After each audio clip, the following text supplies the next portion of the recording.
Before this night closes its eyes, your words can command money to come. I do not speak of chance, but of law. The same law that brings the sunrise will bring supply when you call it. And if you doubt, I tell you this: the doubt itself has already robbed you. Tonight, you will learn to speak in such a way that money obeys. In this 2-hour teaching, I will show you how to speak words that never return void.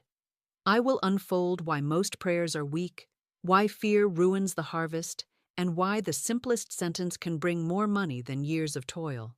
You will hear stories of people who received thousands when they had only dollars. You will learn affirmations of prosperity that open channels you never imagined. And before we end, I will place in your hands a treasury of words to speak each night, words that draw money, opportunities, and freedom to you in ways that are always safe, perfect, and right. Do not turn away, for what you hear tonight may change the condition of your purse and the condition of your soul. Now, here's something most people completely miss. They believe money is only the result of effort, of sweat, of calculation, of trading time for wages. But I tell you, money, and every form of good, is first the result of words. Every word you speak is a seed cast into the soil of the subconscious, and as surely as acorns bring oaks and wheat brings wheat, so every word brings its own kind of harvest. Think of it. You open your mouth and speak carelessly. I can never get ahead. Money always slips through my hands. Nothing ever works out for me. You think those are just passing remarks, empty phrases, but the law does not forget. The subconscious mind has no sense of humor. It cannot dismiss a joke or ignore a sigh. It receives those words as orders, it plants them deep, and sooner or later you meet them in your outer world. And then you wonder why lack follows you like a shadow. But the same law that makes idle words dangerous makes deliberate words powerful beyond measure.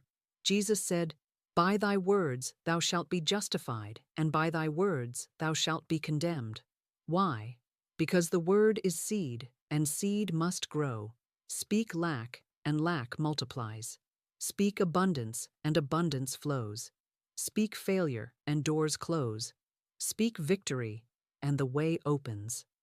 Let me show you how this law operates. I knew a man who always said, "I miss the car." No matter how I hurry, it always pulls away just as I arrive. And for years, that became his experience. The car always left him behind. His daughter, however, made a different law for herself. She declared, "I always catch the car. It always comes right as I get there." And so it did. Each lived under the law of their own word. Each proved in the smallest detail that words are seeds, and seeds unfailingly bring a harvest. Now, you may say, "But Florence, those are such little things. Missing a car, catching a car, what does that matter?" And I answer, if the law works in the little things, it will work in the great. If it can bring you a car at the corner, it can bring you a fortune at the bank. It is the same soil, the same seed, the same harvest. The only question is, what are you planting? This is why I tell you, never despise your words. Never treat them as casual. They are the builders of your life. And if you have spoken many weeds in the past, do not despair. Begin today to plant new seed. Declare, "I always have money. I always receive supply. I always walk into divine opportunities. I always arrive at the right place, at the right time, under grace, in perfect ways." Speak it, and you set new law in motion. Remember, your life today is the crop of yesterday's words. Your life tomorrow will be the crop of today's words. Stop scattering weeds. Begin sowing wheat. For the word is seed, and the harvest is sure. And here's the most wonderful truth. You do not need to wait a season. In the spiritual field, the harvest comes quickly. One new word of truth, spoken in faith, can uproot a forest of fear. One word can shift the tide of your affairs. As Isaiah declared, "My word shall not return unto me void. but it shall accomplish that whereunto it is sent. That is the divine guarantee. So ask yourself now, what are the seeds on your lips? What are you planting as you lie down at night and rise in the morning? Because the field is always fertile. It will grow whatever you sow. Sow lack, reap lack. Sow abundance, reap abundance. Sow fear, reap fear. Sow faith, reap miracles. The law is exact, and it never fails.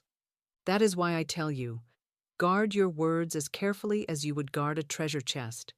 For indeed, they are the treasure chest, the vault of your future. Every syllable you speak today is already shaping your tomorrow. And if you truly believe this, then you will never again allow poverty to slip past your lips. Here is a truth that strikes like lightning, yet most people walk beneath its flash without ever lifting their eyes. Poverty is not created by conditions. Poverty is not created by governments. Poverty is not created by the market or the times. Poverty is created by the idle word.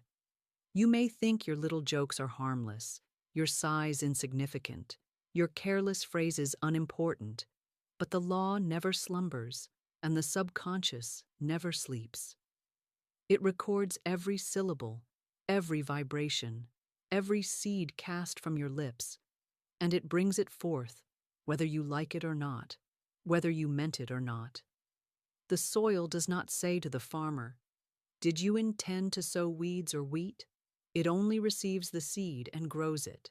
So it is with the subconscious, and so it is with your life.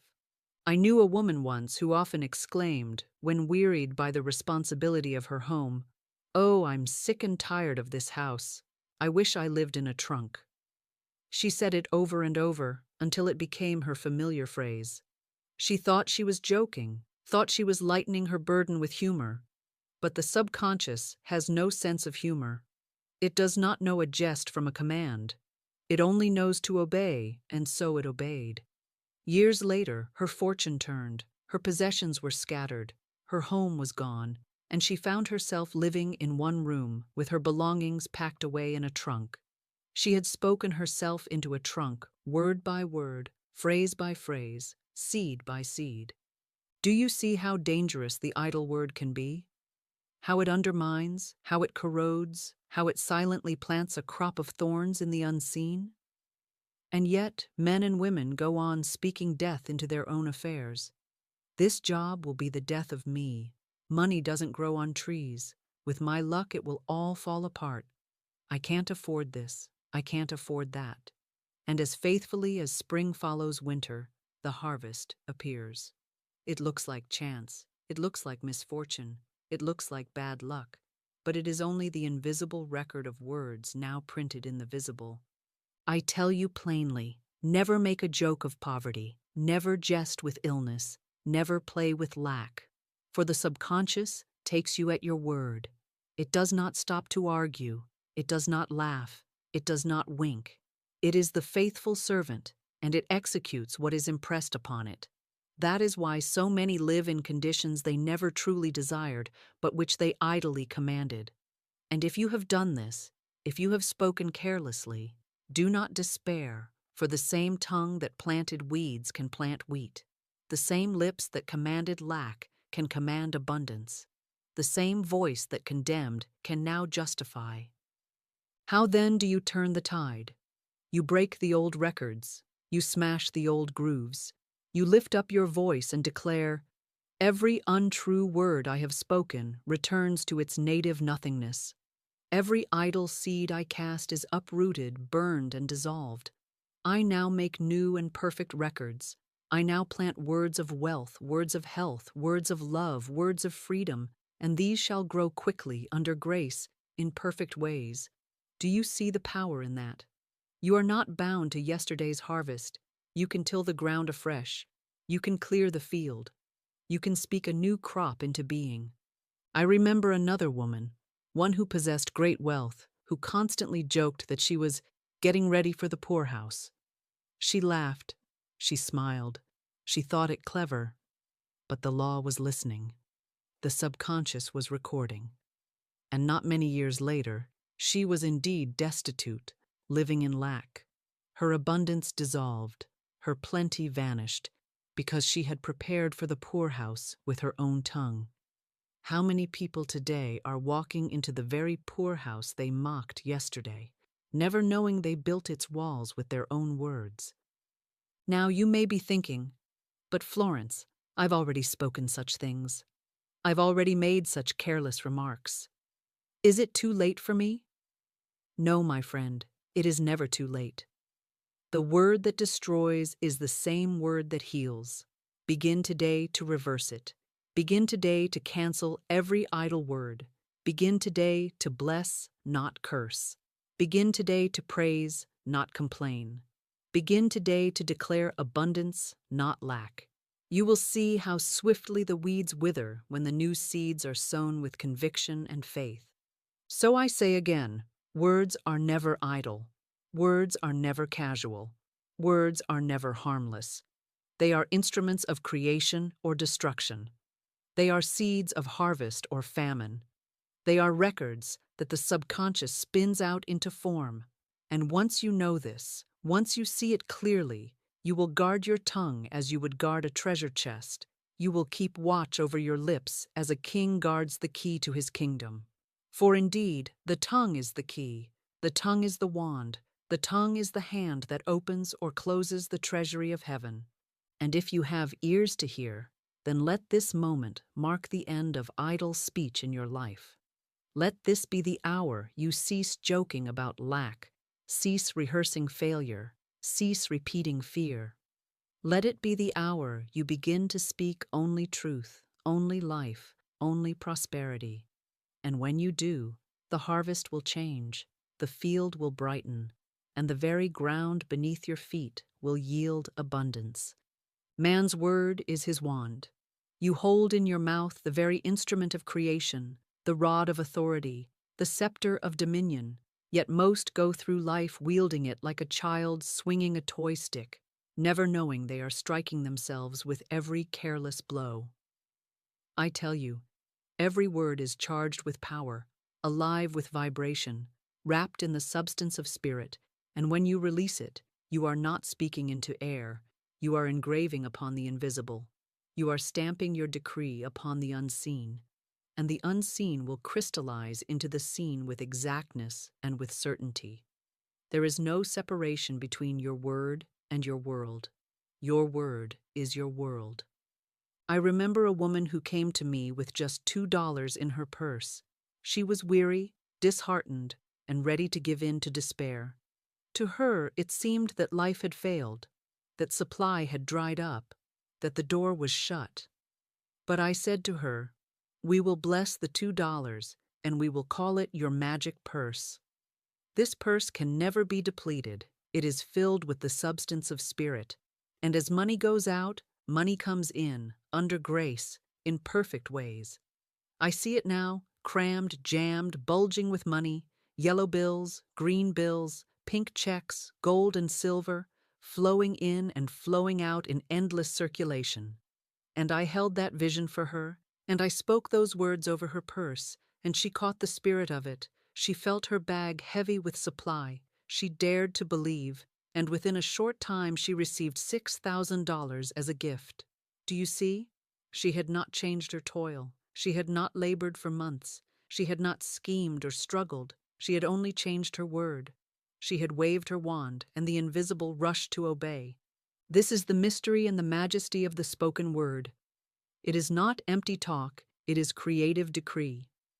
When you say, "I am broke," you conjure up want. When you say, "I am sick," you conjure up illness.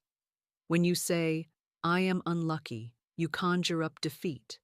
But when you say, "I am supplied, I am healthy, I am victorious, I am wealthy," you summon armies of angels. You set in motion the divine machinery. You open doors that no man can shut. Words are not shadows. Words are seeds. Words are forces. Words are commands.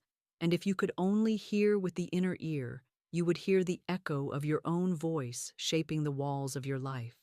Think of a magician waving his wand over the stage, and at once objects appear, vanish, or transform. The audience gasps, for they think it is sleight of hand, they think it is trickery. But in truth, every man is a magician, and every man carries his wand on his tongue. You wave it when you speak, and lo, what was not there comes into being, and what was there dissolves away. You wave it when you complain, and behold, lack appears. You wave it when you bless, and behold, abundance multiplies. The law is impersonal, the power is impartial. The word is the switch that turns on the current. Now you may say, "But Florence, I have spoken truth. I have made affirmations, and still I see no change." And I answer, you must not waver. The wand only works when it is lifted with faith. A child playing with a stick may wave it aimlessly, but a king lifts his scepter with command. When you speak, do not plead, do not beg, do not wish. Command. Declare, announce. Say with authority, "Infinite Spirit, open the way for my immediate supply. Great avalanches of abundance flow to me now, under grace, in perfect ways." Say it until it takes hold of you. Say it until you feel it pulse in your veins. Say it until the subconscious accepts it as law, and then stand still and see the salvation of the Lord. And here is something even greater. When you make your word a wand, you do not need to strain or struggle to visualize every detail. The divine designer holds the pattern. You need only to speak the word of truth and leave the form to infinite intelligence. The philosopher leaves the cut of his coat to the tailor. So must you leave the pattern of your supply to God. You speak your abundance, you declare your wealth, and the ways and means will come of themselves. The channels will open, the doors will swing wide, the opportunities will appear. Your part is the word, God's part is the way. So I say to you now, lay down the idle chatter, put away the careless phrases, and take up your wand. Make your speech your magic. When you reach into your wallet, declare, "This is the purse of spirit, forever filled, forever replenished. Money goes out and money rushes back in, under grace, in perfect ways." When you stand before a closed door, declare, "Behold, I set before me the open door of destiny, and no man shall shut it." When you are tempted to doubt, declare, "My word is my wand, and what I speak in faith must come to pass." Do not wait for proof to speak. Speak, and proof will follow. For the word is the wand, and when you wield it with faith, the invisible must bow, the visible must rearrange, and your life must blossom into the prosperity, the health, the love, and the joy that belong to you by divine right. Here is something that shocks the world because the world has built its altar to sweat and strain, but the altar is false, and the sacrifices upon it are wasted. Most people believe that money, success, and security are won only by harder labor, longer hours, greater effort.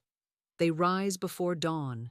They exhaust themselves with endless tasks. They chase opportunity with fear at their heels, and they fall into bed at night, weary, anxious, and no richer in spirit than when they awoke.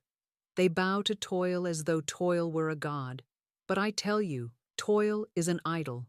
And like all idols, it cannot save, it cannot bless, it cannot give increase. It can only demand sacrifice. Man was not created for endless struggle. Man was created to walk in dominion, to speak the word and watch the law of supply fulfill it. Think of it. If money came only by toil, then the hardest workers of the world would be the richest. Yet look around you. Are they? The miner who breaks his body in the dark, the laborer who sweats beneath the sun, the mother who wears herself thin with endless tasks. Where is their overflowing supply? They toil, and still they lack. And at the same time, there are those who work with joy, those who move in ease, those who speak the word and watch channels open in ways that toil alone could never create. What is the difference? It is the difference between laboring in the carnal law and commanding in the spiritual law. Jesus said, "Ask, and it shall be given you. Seek, and ye shall find. Knock, and it shall be opened unto you. He did not say, sweat, and it shall be given you. He did not say, worry, and it shall be given you. He said, ask, and ask with faith.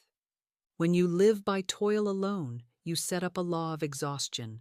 You say, it all depends on me, on my strength, on my cleverness, on my ability to wrestle life into giving me a crumb. And so your supply shrinks to the measure of your own little strength.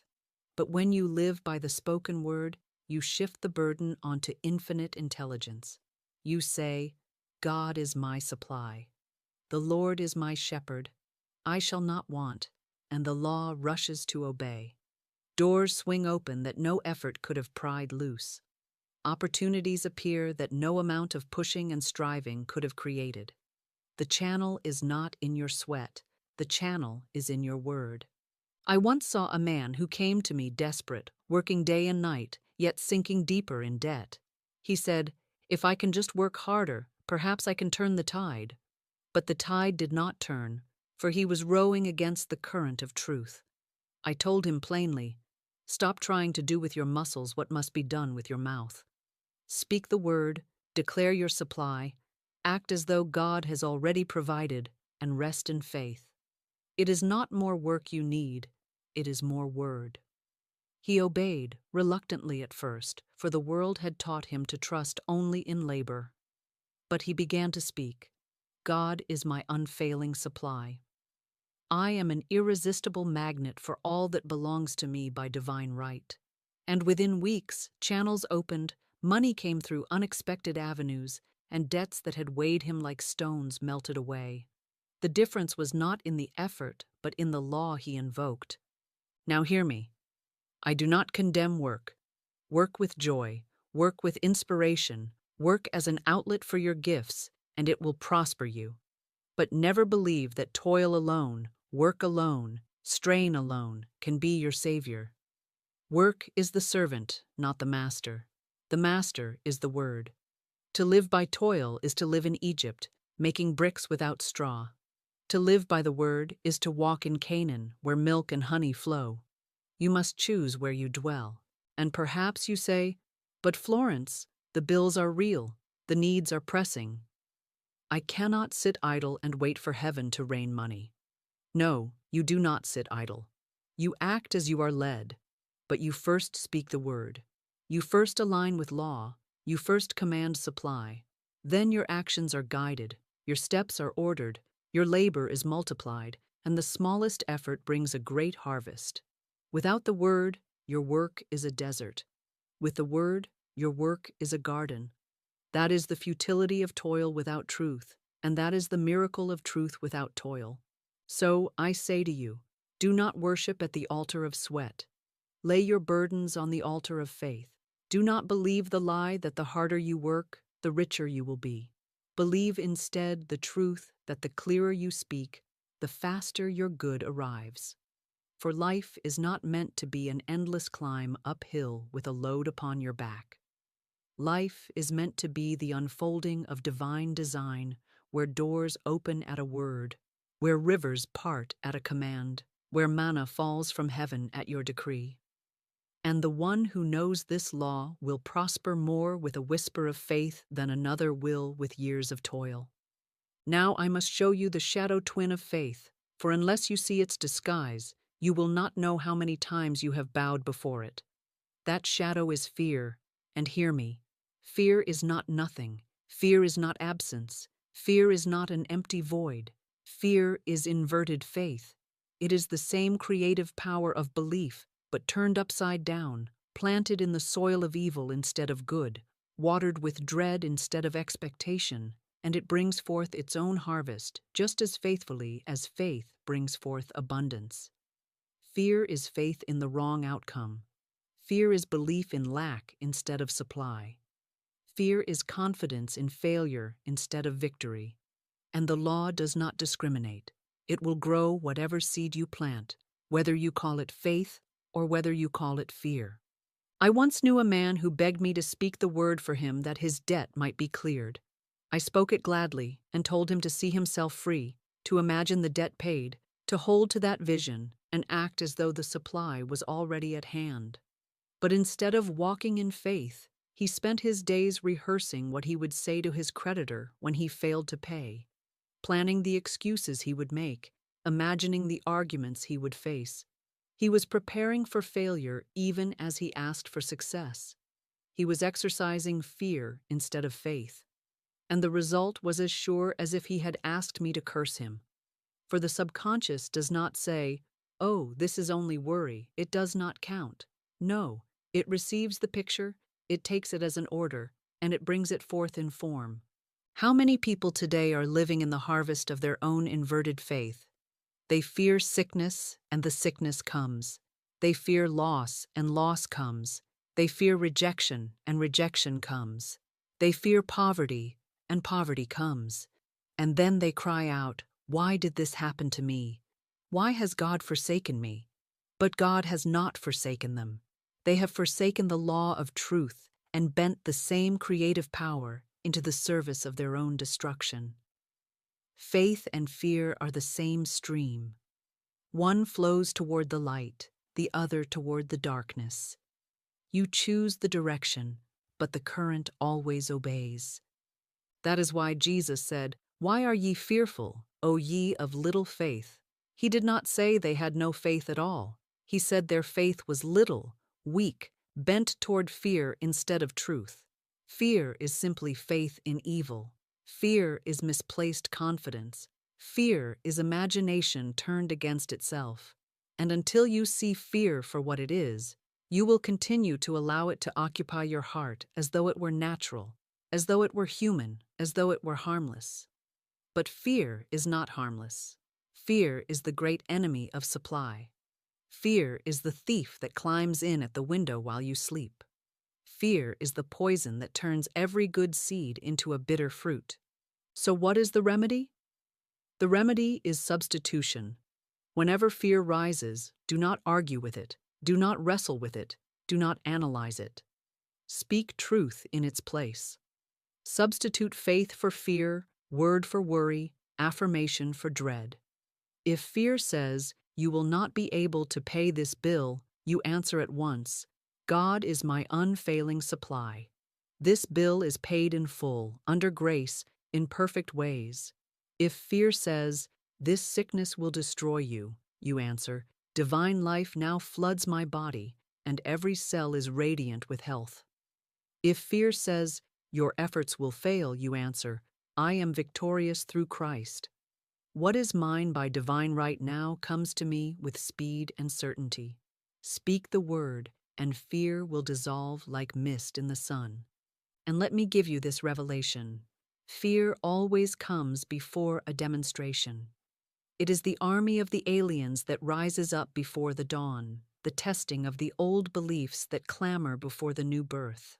That is why it is often darkest before the dawn, why tormenting thoughts rise up just before a breakthrough. Do not be deceived. Do not turn back. Do not think the fear is a sign of failure. It is a sign that the old patterns are being uprooted. Rejoice in it. Declare your faith even more strongly. Stand your ground and say, "Though an host should encamp against me, my heart shall not fear." And you will see the dawn break, and your good will come rushing in like a flood. So I charge you now, stop giving your faith to evil. Stop watering weeds. Stop rehearsing disaster. Stop letting your imagination become a workshop for the enemy. Take your faith back, plant it in truth, place it in the soil of abundance, water it with praise, shine upon it with gratitude, and watch how quickly the harvest changes. For fear and faith are the same power. One enslaves you, the other frees you. One builds your prison, the other opens your door. Choose this day which you will serve, for the law will obey either master. Now here is something that will save you years of wandering in circles, if you have ears to hear. The supply you seek will not always come through the channels you imagine, nor will it arrive by the schemes you contrive. The divine mind is infinite, and its ways are past finding out by mere reasoning. The channel of your abundance is not your employer, not your business, not your client, not your friend, not even the work of your own two hands. Those are only instruments. The true channel is intuition, the still, small voice within that whispers, directs, and leads you in ways that logic would scorn, but that always prove perfect. Most people block their own supply by insisting that it must come in the way they have pictured, through the person they have chosen, by the plan they have devised. They limit the infinite by their finite imagination, and then they cry out that heaven has forgotten them. But heaven has not forgotten. They have simply shut their ears to the voice that guides. I knew a woman who came to me in great distress. She possessed just $8, and to her eyes it was not enough even to cover her next need. She was worn out, discouraged, and reasoning told her that the only sensible thing was to stay where she was and find work as best she could. But when I asked her, "Have you a hunch? Have you an inner feeling? Is there a whisper in you to do anything, to go anywhere?" She said, "Yes, I have a hunch to go home. But it seems foolish, for home is a place of lack, a place of limitation. My reason says, stay here, find employment, cling to what little you have." But I told her, never violate a hunch. Obey the inner leading. That still, small voice is the divine compass. If spirit says go, then go. It knows the way of your supply. She obeyed. She took her last coins and went home. And there, through a chain of events that no man could have planned, she met an old friend of her family, and through that friend she received thousands of dollars in the most miraculous manner. She often said to me afterward, "Tell them about the woman who came with $8 and a hunch." For her testimony is a law in action. The channel of supply is intuition. Do you see now? Reason is a poor guide in the land of spirit. Reason sees only the facts of sense, only the shadows on the wall, only the present appearances. It says, you cannot do that. You cannot afford this. You cannot go there. You must cling. You must hoard. You must strive. But intuition is the voice of the infinite within. It speaks from the fourth dimension, the realm of perfect ideas, where your supply is already prepared, where your path is already clear, where your prosperity is already complete. Intuition sees the bridge where reason sees the gap. Intuition sees the door where reason sees the wall. Intuition sees the harvest where reason sees only bare ground. And if you will listen, if you will obey, it will lead you to abundance by ways you never imagined. How often men and women betray their good because they dismiss their intuition. They feel an inner nudge to call a certain friend, to visit a certain place, to take a certain step, but they shrug it off as fancy, as foolishness, as too risky. They silence the whisper and follow the clamor of reason, and then they wonder why doors stay shut. But when at last they dare to trust the hunch, when at last they say, "This inner voice is the voice of God within me, and I will obey," then doors swing wide, opportunities fall into place, and what seemed impossible unfolds with ease. So I say to you, cultivate your intuition. Do not rush past it. Do not drown it in noise.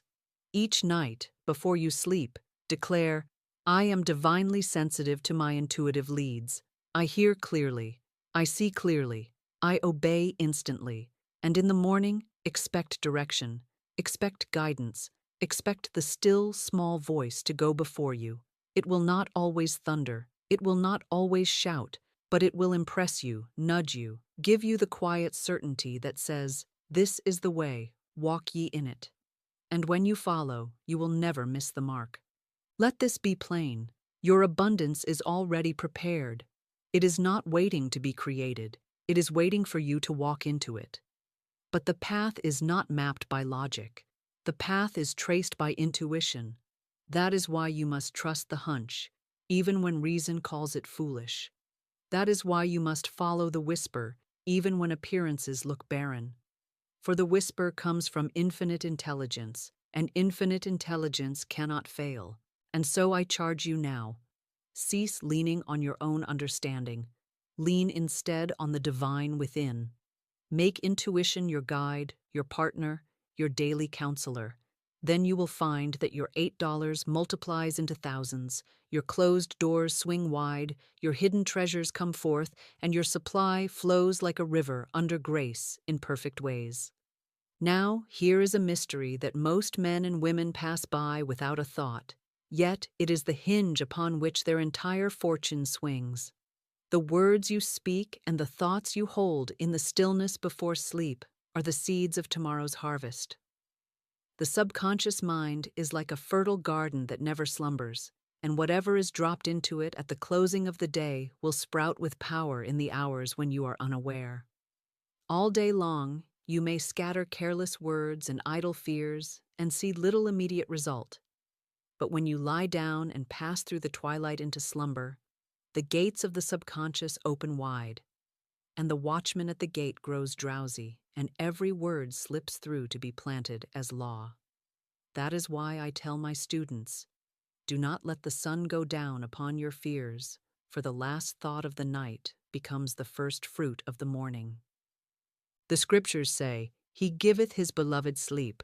But what is He giving? Not only rest for the body, but impressions for the soul. In the night season, the subconscious builds, restores, renews, and brings forth according to the record it has received. If the record is one of dread, of unpaid bills, of lack, of failure, then those are the pictures impressed, and the harvest will be lack and failure. But if the record is one of abundance, of thanksgiving, of faith, of joy, then the subconscious will work all night long as a silent servant, bringing to pass those very conditions in ways too wonderful to trace. That is why the wise man guards his last words as a king guards his crown, for he knows that the night magnifies them 100-fold. I have seen it time and again. A woman came to me, weary and broken, saying, I pray by day, I affirm by day, but nothing changes. I asked her, What are the last words you speak at night? She answered, I worry over my rent. I go to bed reciting my debts, and I told her, Then you are undoing in the night what you attempt in the day. Your subconscious does not argue, it does not reason, it only accepts. If you tell it debt, it gives you debt. If you tell it lack, it gives you lack. But if you tell it abundance, it must give you abundance. Change your last words, and you will change your life. She obeyed, and within weeks, the tide of her affairs turned, for the night is the hour of sealing. Think of the farmer. He does not scatter his seed on the hard road at noon when the sun beats down and the wind blows it away. He waits for the soft, receptive earth, and then he plants. So it is with the soul. The mind at night is softened, receptive, open. It takes the seed without resistance. The wise plant prosperity, health, joy, and supply in that sacred hour. The foolish plant fear, regret, anger, and anxiety, and then marvel that weeds choke their field. But the law is exact. It cannot be mocked. What you sow, you reap, especially in the night watch. So I say to you, watch your words when the day is done. Guard your last thought as you would guard your treasure chest. Do not drift into slumber murmuring of lack, for you will awaken to find lack multiplied. Do not fall asleep rehearsing your troubles, for you will rise to find them strengthened. Instead, speak boldly of your good. Declare, I walk in the kingdom of abundance. God is my unfailing supply. I rest tonight in plenty, and I rise tomorrow in joy. Let those be your closing notes, and the subconscious will take them as orders and work all through the darkness to make them visible in the light. And here lies the great secret. Your tomorrows are written in the language you whisper before sleep. The night is not silence. The night is creation. What you impress before your eyes close is the pattern you will wear when your eyes open. Therefore, bless the night, and bless the words you give it, for the night is the womb of your destiny. Most people do not realize that the greatest thief of their good is not the enemy outside, not the market, not the economy, not the cruel hand of chance. It is their own thoughts as they lay their heads upon the pillow. All day they may affirm, they may strive to think rightly, they may even speak words of truth with some measure of conviction, but when the night falls, they drop their guard, they let the army of the aliens march unchecked into their subconscious, and they wonder why their harvest is failure instead of success, lack instead of plenty, despair instead of joy. They fall asleep rehearsing unpaid bills, recounting grievances, repeating regrets, and imagining calamities. And then they rise to find their world darkened, as if the very night itself had pressed sorrow into the fabric of their day. I once counseled a woman who came to me weak, anxious, and nearly defeated. She said, "I pray in the morning, I pray at noon. I try to affirm throughout the day, but still I cannot seem to rise above my troubles." And when I asked her plainly, "What do you say before you sleep?" she answered, "I go to bed counting my debts, worrying what will happen tomorrow." And I told her, "Then you are planting weeds at night that choke the seeds you plant in the day. Your subconscious does not know the difference between jest and earnest, between fear and faith, between truth and lie.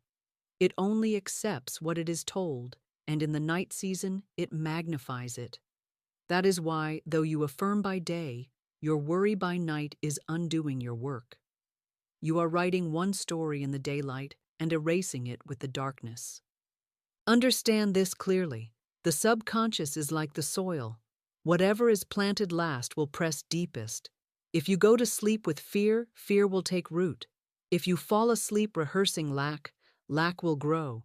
If you whisper anger to yourself as you drift into slumber, anger will rise in your affairs. That is why so many wake heavy, though they slept many hours. Their bodies may have rested, but their souls were busy building the very conditions they dreaded. They wake and find the harvest waiting at their door, not knowing that it was they themselves who sowed it the night before. I have seen the contrast, too, when someone dared to change the pattern. Another woman came to me who had long been bound by poverty. She confessed she lay awake night after night, worrying that she would be turned out of her home, that she would never see relief, that she was doomed to live in lack. I told her, "You must reverse it. You must make your last word your best word. When you close your eyes, declare, 'God is my unfailing supply. I thank thee for my immediate, endless abundance. I sleep tonight in plenty, and I rise tomorrow in joy.' Say it and mean it, and let that be the final seed." She obeyed. At first, her old habit of worry pulled her back, but night after night, she pressed forward with the truth, until soon her conditions shifted. Unexpected gifts arrived, new doors opened, and she was delivered, because she had stopped planting weeds and started planting wheat in the night hours. That is why I tell you this solemn truth. Never carry your burdens into sleep. Cast them on the Christ within before you close your eyes. Say aloud, "I cast this burden upon the Christ within, and I go free." Then refuse to take it back. For if you carry your fears into the night, you will carry their fruits into the morning. But if you carry faith into the night, you will rise with miracles in your hand. So guard your last thoughts. Guard them more carefully than you guard your money, for money may be spent and regained. But a seed planted in the subconscious multiplies beyond measure. Stop rehearsing your troubles as though they were prayers. Stop counting your debts as though they were beads of a rosary. Stop going to bed with the sound of lack ringing in your ears. Instead, fill your mind with abundance, your heart with thanksgiving, and your lips with praise, and let those be the last notes you play before sleep. Then the subconscious will work with you, not against you, and you will find that even as you slumber, the angels of supply are on their way. Now that you see why the night is sacred, and why careless thoughts before sleep are dangerous, let me tell you the glory of turning that same hour into the richest soil for your harvest. The subconscious does not argue, it does not delay, it does not forget. It only receives the word spoken with faith and magnifies it. That is why you must plant prosperity seeds before sleep. For the same way, a farmer bends to the earth with his seed bag and scatters grain into the field. You bend to the soil of your soul and scatter the living words of abundance. You do not scatter weeds. You do not scatter poison. You scatter good seed, knowing that the earth will bring forth after its kind. I have often said to my students, your word is your wand. With it, you wave away lack and summon plenty. But you must learn to wave it at the right hour. The twilight before sleep is the supreme hour, for then the conscious guard has grown weary, and every word passes straight into the fertile ground of the subconscious. That is when the magic purse is filled. That is when the invisible bank is opened. That is when the angels of supply are dispatched. So I tell you, do not fall asleep empty-handed. Fall asleep with a decree upon your lips, and you will awaken with its fruit in your affairs. I knew a woman who had but $2 to her name. Instead of murmuring lack, she blessed it as the magic purse of the Spirit. She declared, "This purse is crammed, jammed with abundance. Money goes out and immediately comes in, under grace, in perfect ways." She pictured it bulging with bills and gold, and she went to bed with that picture burning in her heart. Not many days later, she received $6,000. That is the power of planting prosperity seeds in the night. The picture you fall asleep with will press itself into form, for the subconscious is a tireless gardener, working while you rest.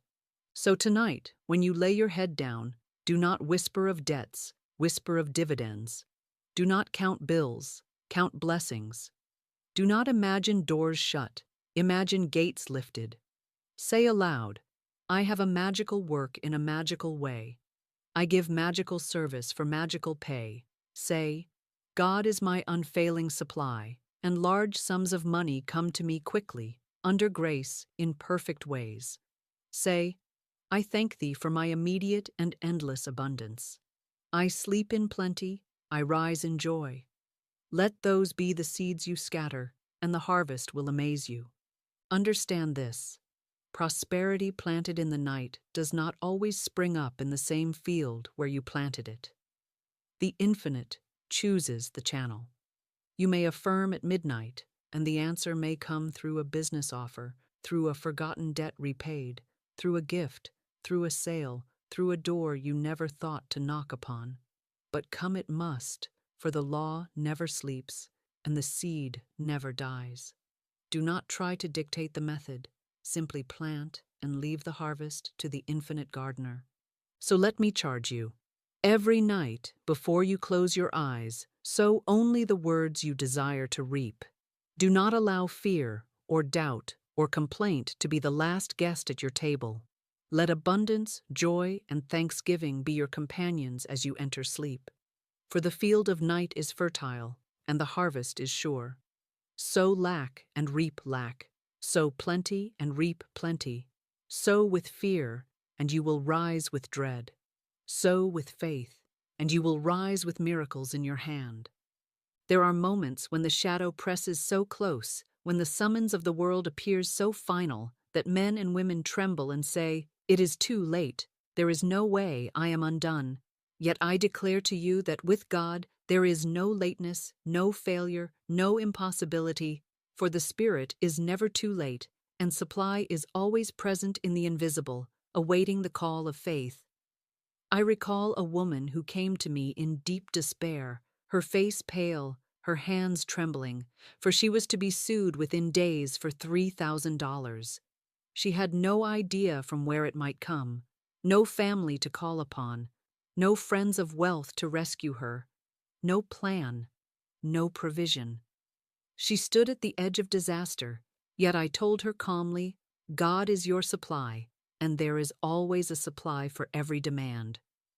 If you will hold in faith, if you will act rich even in the face of lack, if you will speak the word and refuse to prepare for failure, the Spirit will bring you deliverance. We spoke the word together. We gave thanks in advance. We affirmed with boldness. Infinite Spirit opens the way for the immediate supply. She is an irresistible magnet for all that belongs to her by divine right. She looked at me doubtfully, for appearances screamed otherwise. Yet I said to her, "Appearances are the lies of sense. Faith is the voice of truth. Go now and act as though you already possess the money. Do not economize in fear. Do not tremble as though beaten, but walk as one who is abundantly supplied." She obeyed. That very day we lunched together, and I said, "This is no time for bread and water. Order something fine. Act as if you are already supplied." She hesitated, then smiled faintly and followed my instruction. Faith must have action, or it is not faith at all. It is only words. The 15th, the dreaded day came, and still no money had appeared. She telephoned me in panic. "What shall I do?" "They will sue me today," I replied. "It is Saturday. They cannot sue you today." God is never too late. Rest in the certainty that Spirit is arranging it perfectly. The next morning she rang me again, her voice almost broken, begging me to stay with her, to keep her courage up. I refused, for I knew she must stand on the law for herself. I told her, "Spirit is never late. Hold fast." That evening, her call came once more, but this time with a trembling excitement. "My dear, a miracle has happened." My cousin, whom I had not seen for years, appeared suddenly at my door. I did not want to receive him, but my maid called him back. He visited for an hour, and just as he was leaving, he turned and said, "Oh, by the way, how are finances?" I confessed my need, and without hesitation he declared, "I will give you $3,000 on the first of the month." She was in anguish, for she needed it, not at the first, but at once. Yet I said, "Keep treating, keep declaring. Spirit is never too late." The very next morning that cousin telephoned again, saying, "Come at once to my office. I will give you the money today." By afternoon, she had the $3,000 credited in her account, and she wrote her checks joyfully, as quickly as her hand could move. Thus, at the last hour, the invisible became visible, and the supply was made manifest, for the law cannot fail. What is the lesson here? That one must not prepare for failure, for in doing so, one writes failure into the subconscious and attracts it. That one must not tremble at the appearance of lack, but walk boldly in the assurance of plenty. That one must not dictate the channel, for she did not imagine her cousin would appear, yet Spirit used him as the channel. And most of all, that one must hold firm even when the clock of the world strikes the final hour, for Spirit is not bound by clocks, calendars, or deadlines. So I say to you, if you face debt, if you face demand, if you face the pressing hand of the world saying, "Pay or perish," stand still and declare, "God is my unfailing supply. Infinite Spirit opens the way for my immediate abundance. What is mine by divine right now comes to me in perfect ways." Do not prepare your speech of defeat. Do not plan what you will say when they demand and you cannot give. That is inverted faith, faith in lack, and it will draw lack to you. Instead, prepare your speech of victory. See yourself paying the debt. See yourself rejoicing as the supply flows in. Picture the account settled, the burden lifted, the joy of freedom. Speak it, act it, thank it, and it will be so. For the law of supply is exact, and there is always provision for every demand. But you must call it forth with your word and stand unwavering until it comes.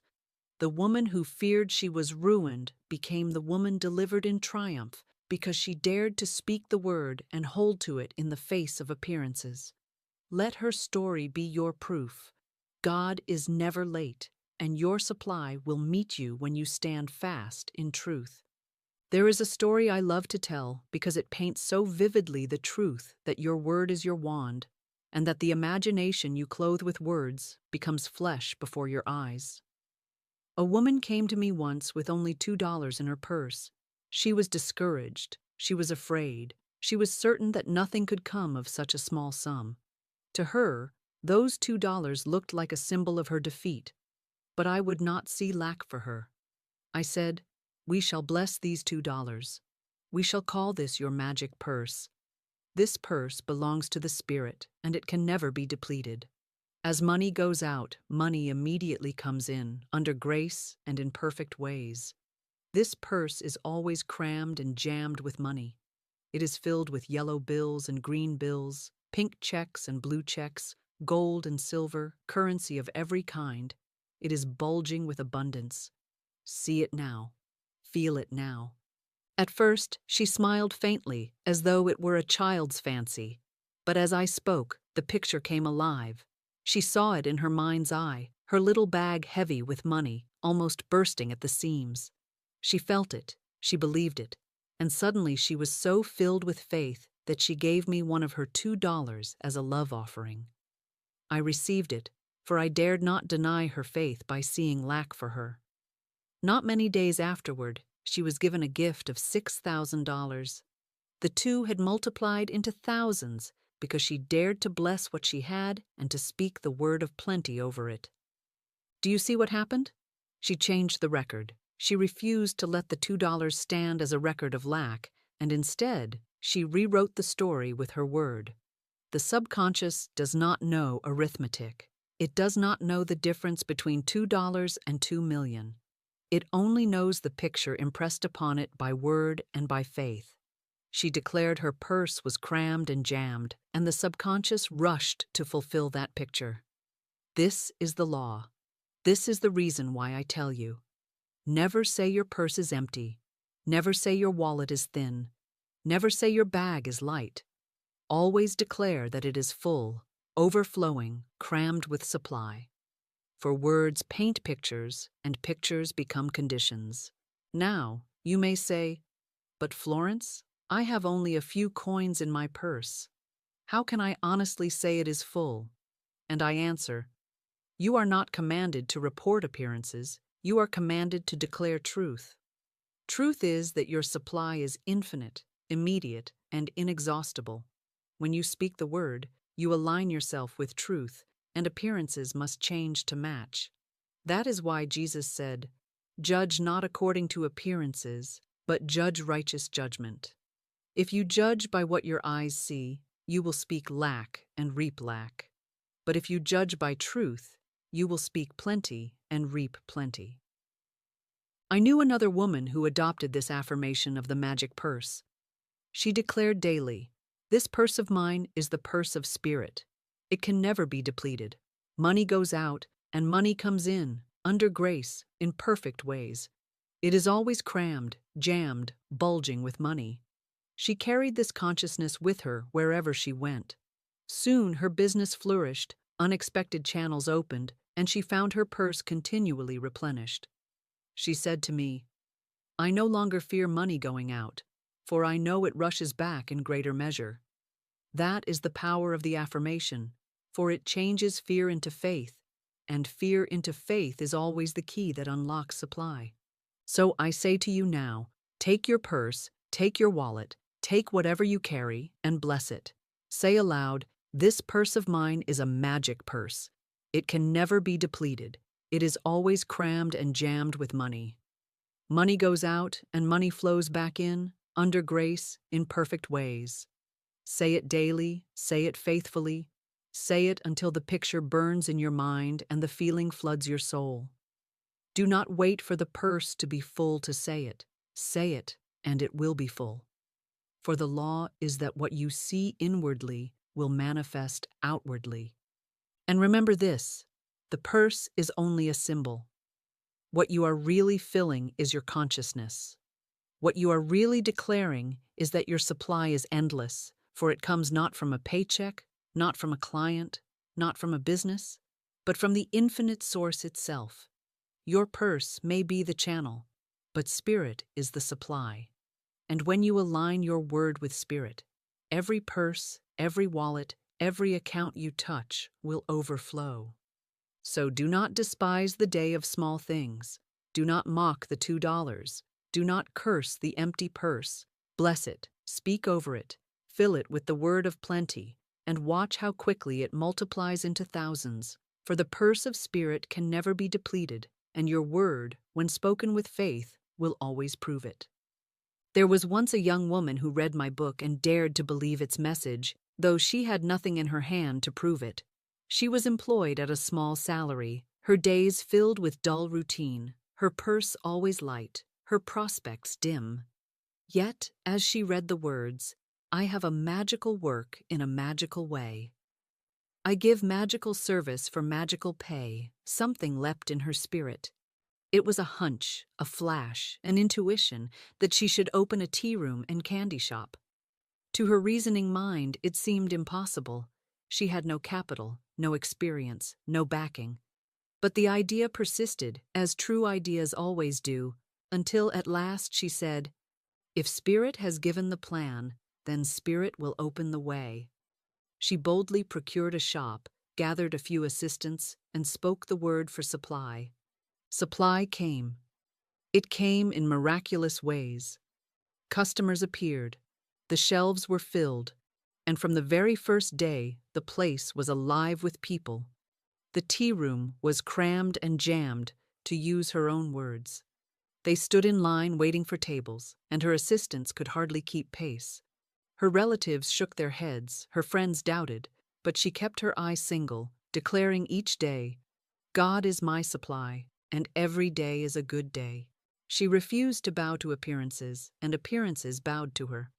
I remember one holiday when her helpers grew gloomy and said, "We cannot expect much business today. It is a holiday, people will stay at home." But she replied at once, "God is my supply, not man, and every day is a good day." That very afternoon, an old friend came into the shop and bought a 2-pound box of candy. He wrote a check, and when she opened it, it was for $100. $100 for a box of candy. That is what faith can do. That is what the spoken word can command. She proved that business is not dependent on seasons, nor on holidays, nor on men's moods, but on the law of spirit, which says, "Ask, and it shall be given you. Speak, and it shall be done unto you." Now I tell you this, her success was not in the tea, nor in the candy. It was in her word. Many have opened tea rooms and failed because they trusted only in location, in advertising, in cleverness. She succeeded because she trusted in God, because she spoke truth daily, because she held fearless faith in the face of doubt. That is why I tell you, your good does not come from the thing you do, but from the spirit behind it. The thing is but the channel. The word is the cause. How many men and women today stand before opportunities but shrink back, saying, "I cannot, I do not know how, I have not the means." They close the door with their own lips, but this young woman flung the door open with her word, and Spirit rushed to fill it. And so it shall be with you if you will dare to speak truth, dare to follow intuition, dare to declare abundance when others predict failure. So take courage, say aloud each day, "I have a magical work in a magical way. I give magical service for magical pay." Do not ask how, do not reason why. Declare it, believe it, expect it, and you will see doors open, business flow, customers come, opportunities multiply. For it is not your toil, but your faith, not your fear, but your word, not your weakness, but the infinite within you that makes your life crammed and jammed with good. Here is something that most people do not understand, and because they do not understand it, their affirmations fall to the ground powerless. Their prayers are little more than whispers in the wind. Their words return void. They choose weak, vague, lifeless words, and they wonder why nothing changes. But the subconscious is not moved by vague mutterings. It is impressed by vivid command, by words that paint a picture so clear that the imagination cannot help but see it. Your imaging faculty is your creative faculty, and words are the brush with which you paint. If you say, "I want more money," the picture is thin, colorless, and indefinite. The subconscious does not know what to do with it. But if you say, "My purse is crammed and jammed with money, bulging with abundance, overflowing with bills and checks and gold," then you create a picture that seizes the imagination, and the subconscious must act upon it. That is why I gave my student the affirmation of the magic purse, not just, I have money, but I see my purse crammed, jammed, bulging with abundance. It is impossible not to see a picture when you hear those words. The words paint it, the imagination grasps it, the subconscious obeys it, and the law fulfills it. Fear works the same way, for when you say, I fear disaster, you see disaster, and the subconscious works to bring it forth. But faith paints brighter pictures, and faith always prevails when it is spoken with vivid words. Consider this. Jesus said, By thy words thou shalt be justified, and by thy words thou shalt be condemned. He did not say by thy vague longings, but by thy words, sharp, vivid, definite. Words are the containers of power, and the more alive the word, the more power it carries. That is why affirmations must be spoken in language that awakens the imagination. When you say, crammed, jammed, bulging, the mind cannot help but see a purse overflowing, money spilling out, supply rushing in. And what the mind sees with faith, the law must bring to pass. I remember another case, a woman who had repeated affirmations of prosperity for months without result. She said, Florence, I say, I am prosperous, but nothing happens. I told her, your words are too pale. They do not stir the imagination. They do not command the subconscious. Begin to say, I give thanks that my purse is filled with abundance, overflowing, crammed and jammed with good. I see money pouring in from every direction, under grace, in perfect ways. She obeyed, and within a few weeks, money began to appear through channels she had never considered. She came back to me astonished, saying, Now I understand. It is not enough to whisper the word. I must speak it with color, with life, with vision. So I tell you, when you choose your affirmations, choose words that are alive, words that paint pictures, words that leave no room for doubt. Do not say, I hope for better. Say, I walk in abundance now. I see my life overflowing with every good thing. Do not say, I wish for health. Say, every cell of my body is radiant with divine life, vibrant with energy, glowing with health. Do not say, I want peace. Say, the peace of God floods my heart, fills my mind, and radiates through every part of my being. Speak it until you see it. Speak it until you feel it. Speak it until the picture is alive, and then the law will hasten to clothe it in form. Never be afraid to use extravagant words for good, for the infinite is extravagant in its giving. Look at the stars. Look at the sands of the sea. Look at the flowers of the field. God never measures out by thimble. He pours out by avalanche. So do not limit your affirmations with smallness. Speak largely, speak vividly, speak boldly, and your life will become the picture you paint. Now I must give you a safeguard, for words are powerful, and once spoken with faith, they will move swiftly to take form. But if you speak without wisdom, if you speak without guidance, you may draw to yourself what is not your divine portion, what is not your rightful inheritance, and what may in the end bring sorrow instead of joy. That is why I always teach my students to end every affirmation with these words, under grace in perfect ways. For grace is the great adjuster. Grace is the hand of God correcting, protecting, and perfecting. Grace is the law lifted into love. When you add those words, you put your affirmation in the hands of infinite intelligence, and you are spared from the mistakes of your own limited choosing. I remember a woman who desired deeply to marry a certain man. She came to me, pleading that I would speak the word for her. I told her plainly, I cannot make an affirmation to bring you this particular man, for he may not be your divine selection. But I can speak the word that the right man, the man who is yours by divine design, will come to you under grace, in perfect ways. She was disappointed, for her will was fixed on that one person. But after a time, she obeyed and began to speak. Infinite Spirit, open the way for my right man to come to me, under grace and in perfect ways.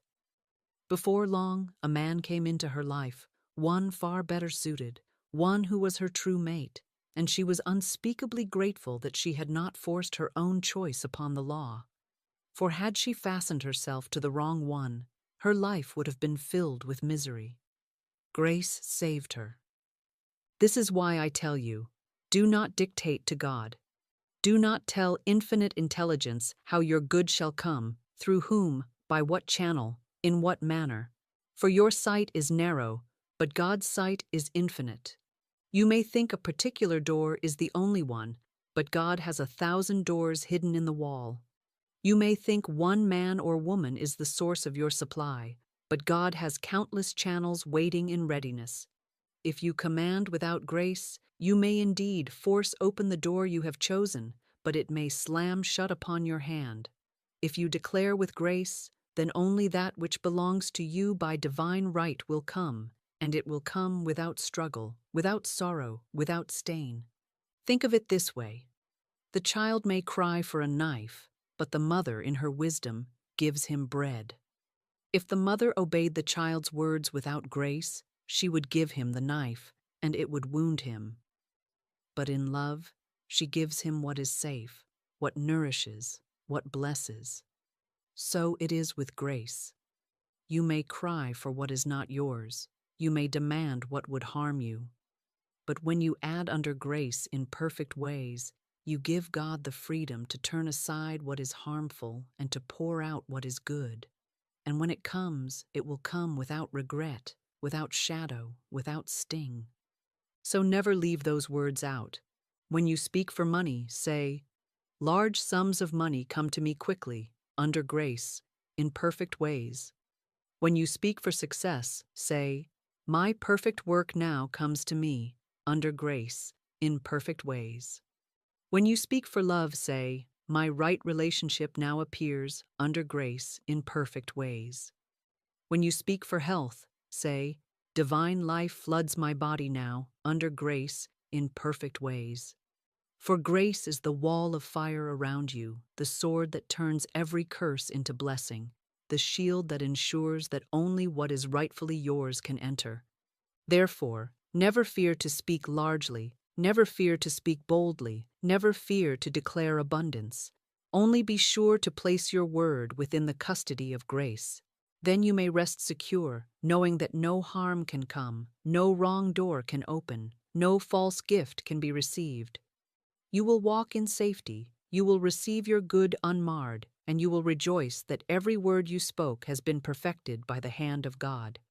There is a law that few understand, though it is written plainly in the gospel and proven daily in the affairs of those who practice it. That law is the law of multiplication through gratitude and praise. You remember the story of Jesus with the loaves and fishes, how he took the little that was placed before him, a few loaves and a few small fish, not enough to feed the multitude, and instead of saying, this is not sufficient, this is not enough, how shall we provide?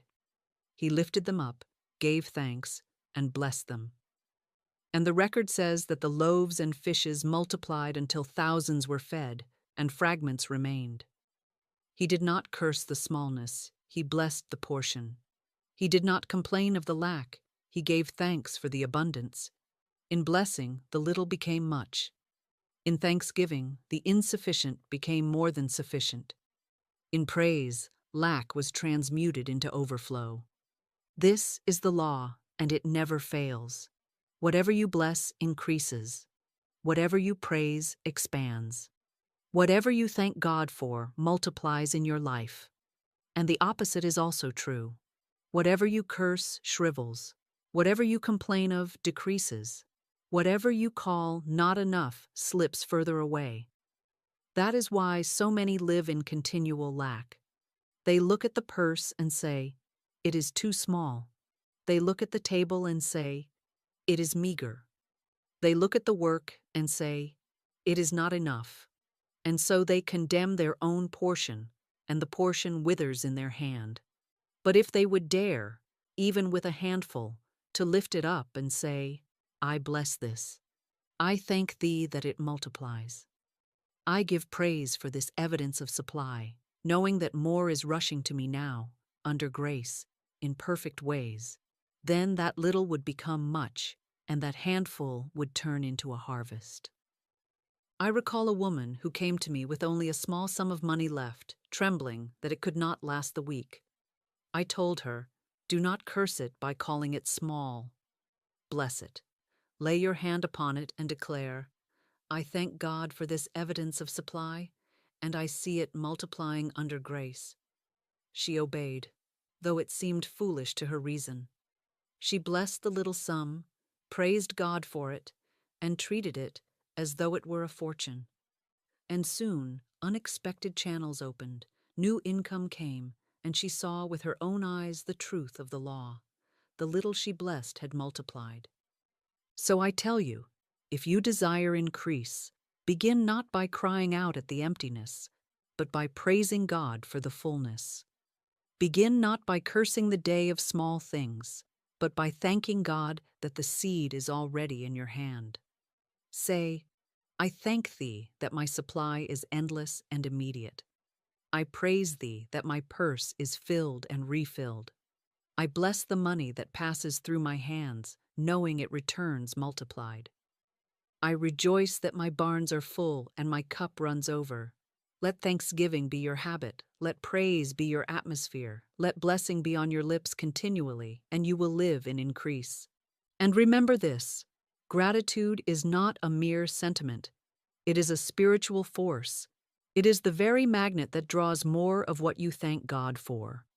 When you say, I thank thee for my immediate supply, you are not merely being polite to heaven. You are swinging open the door for heaven's storehouse to pour itself into your affairs. Praise is not flattery. Praise is power. It lifts your vibration. It tunes your soul to the note of abundance. It aligns your consciousness with the river of supply, and once aligned, the river cannot help but flow. Therefore, do not wait until you see the multiplication to give thanks. Give thanks now, and the multiplication must follow. Do not wait until you feel rich to praise. Praise now, and riches will appear. Do not wait until you have the evidence in hand to bless. Bless now, and the evidence will rush to meet you. This is the law. This is the secret. This is the way by which the loaves and fishes multiply still today. So I say to you, lift up your little, bless it, praise it, thank God for it, and you will see it turn into much. For gratitude and praise are the great multipliers, and he who uses them walks always in abundance. Now we come to the hour when all that has been said must be gathered into one living practice, for the seed of prosperity will not take root unless the soil of the soul has been prepared. And the soil, my friend, is the subconscious mind, that silent, ceaseless servant that never sleeps, never rests, never argues, never questions, but only receives and obeys. The subconscious is like a great phonograph record. Whatever grooves you cut into it, it plays back again and again, until the song of your life is nothing more than the echo of what you have impressed upon it. If you have filled it with fear, it will give you fear. If you have filled it with lack, it will give you lack. If you have filled it with failure, it will give you failure. But if you fill it with faith, it will give you faith's harvest. If you fill it with abundance, it will give you abundance's harvest. If you fill it with victory, it will give you victory's harvest. That is why the moments before sleep are holy. For then the watchman at the door of the mind grows drowsy. The gate swings open, and every word you speak falls straight into the fertile ground of the subconscious. All day long you may affirm and argue and declare, but at night the word slips in without resistance, without debate, without hindrance. And what slips in will be multiplied while you sleep. The subconscious works all night long like a tireless gardener, cultivating, watering, bringing to life the seed you have sown. Therefore, if you wish to change your outer world, you must first change your inner word, and the time to do it is at the threshold of slumber. But hear me clearly. You cannot pour clean water into a cup filled with poison and expect to drink health. You must first empty the poison. So it is with the subconscious. Before you can plant the word of prosperity, you must clear away the weeds of fear and debt and anxiety. Many go to bed rehearsing their troubles, counting their debts, reliving their sorrows, and then wonder why they awaken heavy and their days are filled with lack. They have poisoned their subconscious with the last thought of the night, and the poison bears fruit by dawn. You must not do this. You must cast your burdens on the Christ within and refuse to carry them into sleep. Say aloud before closing your eyes, I cast this burden upon the Christ within, and I go free. And mean it. Release it. Let the divine take charge. Only then is the soil clear. Only then is the field ready. Only then can the new seed take root. And how shall you prepare further? By cleansing your words. Do not permit a single idle sentence of lack to cross your lips in those final moments. Do not murmur, how shall I pay this bill? What if tomorrow brings disappointment? What if the channel closes? These are weeds, and weeds grow quickly in the night. Instead, prepare your inner ground with praise and thanksgiving. Say, I thank God for my immediate and endless supply. I rejoice in the abundance that is mine by divine right. I rest tonight in plenty, and I rise tomorrow in joy. These are the furrows you cut in the soil. These are the grooves you trace on the record. These are the impressions that will be played back in the days to come. When you prepare your subconscious in this way, you create an open channel for the great decree, the mighty sentence of supply that I will soon place in your hand. You make ready the inner sanctuary so that when you speak the words, they are not choked by weeds, they are not drowned by fear, they are not canceled by contradiction. They fall upon rich ground, and they sprout quickly, bringing forth abundance in ways you could never have planned. So do not despise this preparation, for without it, the decree is powerless. But with it, the decree will move mountains, open doors, dissolve debts, and bring money to you in great avalanches of supply. Therefore, let tonight be different from every night that has gone before. Do not lie down with the old burdens. Do not sleep with the old fears. Do not rehearse the old troubles. Prepare the subconscious as you would prepare holy ground, and when you do, the word you speak will not return void, but will accomplish that for which it is sent. Now the hour has come, and you must receive the very sentence that will change the course of your affairs if you will speak it with conviction, if you will let it take root in your subconscious, if you will carry it across the threshold of slumber. I have told you how words are seeds, how idle phrases can sow poverty, how faith must be planted at night, how weeds of fear must be uprooted, how grace must govern every decree, how gratitude multiplies the little into much. All of it has been preparation for this one command, and when you speak it, do not speak it as a beggar asking, do not speak it as a child wishing, do not speak it as one testing to see if it might work. Speak it as a king giving orders, as a queen declaring law, as a soul clothed with authority by the God who made you. Speak it once and let it echo in your heart. Speak it nightly and let the subconscious engrave it in stone. Speak it as truth, and truth will rise to meet you in the outer world.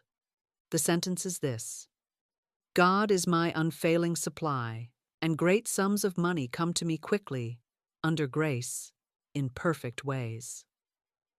Say it now. Let the words roll over your tongue like honey. Let them sink into your chest like fire. Let them rest in your bones like certainty. Do not say it lightly. Do not mutter it faintly. Do not whisper it with doubt. Say it as though heaven itself bends low to hear you. Say it as though angels take wing at the sound. Say it as though the very gates of supply swing open at the command. For indeed they do. And why these words? Because they leave no room for failure. They begin with God, not man, not employer, not government, not chance, but God, the infinite, unfailing, inexhaustible source. If God is your supply, then lack is a lie.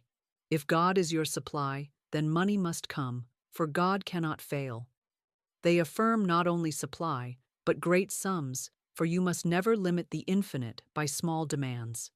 They declare that the money comes quickly, for God is not bound by slow channels, nor delayed by man's resistance. They seal the decree with grace, so that nothing harmful, nothing false, nothing premature can enter, but only that which is rightfully yours, that which blesses you and all concerned, that which leaves no sorrow with it. And they close with perfect ways, for God's ways are ingenious, surprising, delightful, beyond the imagination of man. Speak this sentence as you lie down to sleep, and know that while you rest, the subconscious is engraving it, the invisible is arranging it, the law is fulfilling it. Do not rise in the morning and dig up the seed to see if it has sprouted. Give thanks instead that it is already done. Walk through your day with the quiet certainty that money is moving toward you, that channels are opening, that opportunities are arranging, that supply is on the way. Do not contradict your decree by speaking lack at breakfast, by sighing over bills at noon, by fretting at night. Guard your tongue, and let this sentence be your anchor. For I tell you, if you will say these words nightly, faithfully, gratefully, under grace, in perfect ways, you will see money come to you in unexpected avenues. You will see debts dissolved. You will see burdens lifted. You will see your purse filled and refilled, and you will stand in awe at the swiftness and the certainty of Spirit's response. You will be able to say, I once feared, I once begged, I once doubted, but now I command, and it is done. For the word you speak is the seed, and the seed must grow, and the harvest must come. So tonight, before you close your eyes, speak it. God is my unfailing supply, and great sums of money come to me quickly, under grace, in perfect ways. Speak it as the last word on your lips, the last thought in your mind, the last seed in your soil, and then rest, for the law will not fail you. Now, having spoken the decree, you must learn the holy art of release, for no word is complete until it is surrendered to divine intelligence. Many souls cancel their own good because, after commanding supply, they begin to trace out the path with anxious fingers, demanding the channel, dictating the method, measuring the how and the when. They say, the money must come through this employer, this business, this transaction, this person, and by fastening their eyes on one door, they shut out the 1,000 doors that Spirit has already opened. Do you not know the eternal is not bound to your plan? Do you not know the source is not limited to your reasoning? Do you not know that what you call impossible is only the infinite choosing another way? The law does not fail, but man fails when he clings to channels. You must speak the word and then release the channel. The law has 1,000 instruments, 1,000 roads, 1,000 messengers. It may come through a friend you had forgotten, through a business you did not expect, through a gift you never imagined, through an opportunity that looks at first like nothing. I have said before, the philosopher leaves the cut of his coat to the tailor. So must you leave the details of your supply to the master tailor of the universe. Order the garment of abundance, yes, but do not dictate the stitch, the seam, the fabric, the thread. Leave it to the divine designer who knows your size, your measure, your destiny better than you. Let me give you an image. Suppose you are ill and call a physician. Would you tell him the exact medicine, the dose, the treatment? If you knew these things, you would not need him. You call him because you trust his knowledge. Yet, when you call on infinite intelligence, you want to prescribe the method, dictate the medicine, choose the channel. That is folly. Speak your word, and then trust the great physician to administer it in his own way. My ways are ingenious, my methods are sure, saith the Lord. You cannot see the 1,000 channels he holds in reserve. Your reasoning can imagine one or two, but infinite mind can open rivers in the desert, make a way where there is no way, send supply from the most unlikely corner. Therefore, when you say, God is my unfailing supply, and great sums of money come to me quickly, under grace, in perfect ways, let the decree stand naked and free. Do not clothe it in fear. Do not bind it with conditions. Do not insist that it come through this contract, this employer, this business, this person, this channel. If you do, you shrink the infinite to the size of your reasoning. But if you let it fly, it will return with wings, laden with good beyond your plan. For faith is not clinging, faith is releasing. Faith does not demand, faith commands and rests.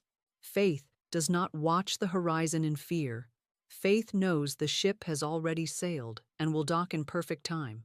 So tonight, after you speak the sentence, close your eyes and say within, the way is prepared, the channel is chosen, the supply is secure. I rest in God's ingenious ways. I leave the cut of my coat to the tailor. I leave the plan to the planner. I leave the method to the law. My word is spoken, my harvest is sure, my abundance is here. Then sleep, and let infinite mind complete the work. Now, beloved, we have walked together along the great path of truth. We have seen how words are seeds, how idle speech plants poverty, how deliberate decree summons supply. We have traced how toil alone is futile without the word, how fear is faith turned upside down, how intuition is the channel of miracles. We have uncovered the mystery of the night hour, the peril of negative bedtime thoughts, the glory of planting prosperity seeds as the soul drifts into slumber. We have watched together the stories of deliverance, the woman freed from her $3,000 debt at the final hour, the magic purse that turned $2 into $6,000, the tea room that overflowed with customers and gifts because its owner refused to bow to appearances. We have learned the formula of affirmations, vivid words that paint pictures, the safeguard of under grace in perfect ways, and the multiplying force of gratitude and praise.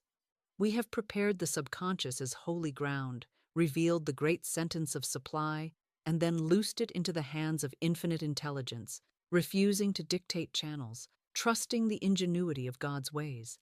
And now, I ask you, will you only listen, nod, and forget? Or will you rise and practice? For the law is not a theory to be admired. It is a word to be spoken, a seed to be planted, a decree to be released. You stand at the threshold of a new life. You may carry your old burdens into another night, rehearsing debts, replaying fears, clinging to toil, worshiping at the altar of appearances. Or you may cast them aside this very moment and speak the word that will open the treasury of heaven. It is in your mouth. It is in your heart. It is the wand in your hand. Speak, and the law will obey. So let us close as we began, with a word of power. Say it aloud, wherever you are. Do not whisper it timidly. Speak it with command. God is my unfailing supply, and great sums of money come to me quickly, under grace, in perfect ways. Say it again. I thank God for my immediate and endless abundance. What is mine by divine right now flows to me in avalanches of supply, under grace, in perfect ways. Say it until your very bones believe it. Say it until your heart beats in rhythm with it. Say it until the walls of lack fall flat like Jericho at the trumpet's blast. For words and thoughts are a form of radioactivity, and once you shout your truth, the walls must crumble and your promised land must appear. Do not despise the day of small things. Do not mock your little purse, your small account, your limited channel. Bless it, praise it, call it the purse of spirit, and watch it multiply. Do not dictate the way, for infinite intelligence has ways and weapons you know not of. Trust in the mysterious, ingenious, unfailing methods of the law. Act rich, speak rich, live rich, and you will be rich, for your outer world will always take the shape of your inner word.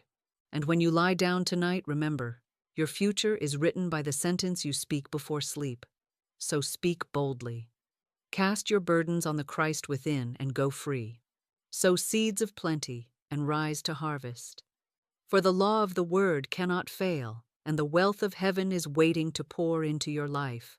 And now, if you are ready to go further, if you are ready to learn the next great decree that multiplies every dollar you touch, then do not stop here. Go now to my next teaching. This one sentence multiplies every dollar you touch. In it, you will learn how to place the law of increase upon everything in your hand, so that your money does not slip away but grows, multiplies, and overflows. The harvest of words has only begun. Click now and let the river of abundance carry you further.